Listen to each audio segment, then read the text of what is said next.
各位网友，大家好，我是包明。今天我们要说的话题是西方政客一再的诱惑、怂恿印度靠拢北约，反对中国。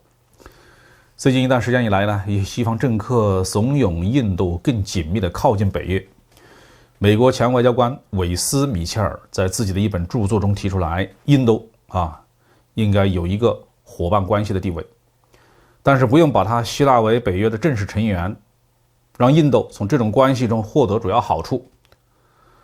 当然了，和西方合作对付中国是我们的主要目标，这样或许可以让中国在处理中印关系的时候要更加忍气吞声一点。这位米切尔并不是自己的开脑洞实际上北约已经在正式讨论与印度的合作问题，讨论是否向印度提供正式的伙伴关系。2021年的4月，北约的秘书长，这个人叫斯托尔滕贝格，出席了在新德里举行的一次政治对话。他一方面反复强调印度和北约之间更深入对话的必要性，另一方面却无端地指责中国。北约这样的勾引，印度方面会不会动心呢？印度内部也不是铁板一块，有一部分印度的外交政策专家是积极响应，认为密切的靠拢北约是有好处的。这很容易理解印度在北约国家，特别是在美国和英国有大量移民，印度也对北约的军火是非常感兴趣，只要买得起就一定会买。但是还是有一部分印度专家认为此事不妥，这些专家认为如果和北约走得太近，印度就失去了战略自主权。要知道北约并不是为了对付中国建立的，而是为了对付前苏联。即使苏联已经解体了，北约依然没有解散，而且变本加厉地把俄罗斯当作战略对手。然而印度当然是不希望和俄罗斯关系恶化的，俄罗斯才是印度军火的首要供应方。如果印度上了北约的战车，那怎么处理自己和俄罗斯的关系呢？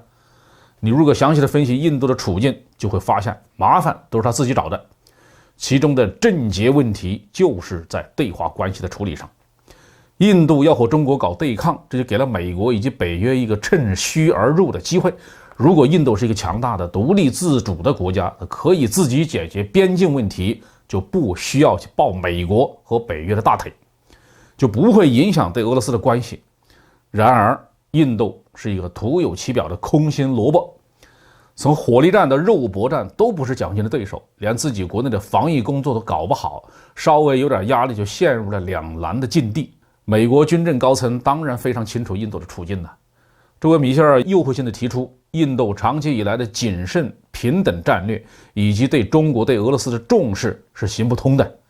印度必须想办法来应付中国的巨大影响力。其实呢，印度已经把对美国的军事合作制度化了，不但大量的采购美国的军火，还参加了美国、日本、澳大利亚的反华体系，也就是所谓的四方机制。印度对这个四方机制很是积极有演习就参加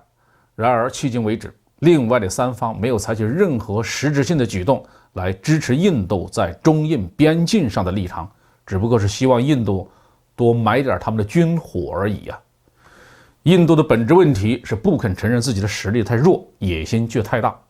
他惹不起蛮不讲理的西方强国，却总是把中国人的讲道理、守规矩当作软弱可欺。如果北约用紧密关系来引诱印度去做火中取栗的事情，印度很可能是要上当的。好，这期话题就说到这儿。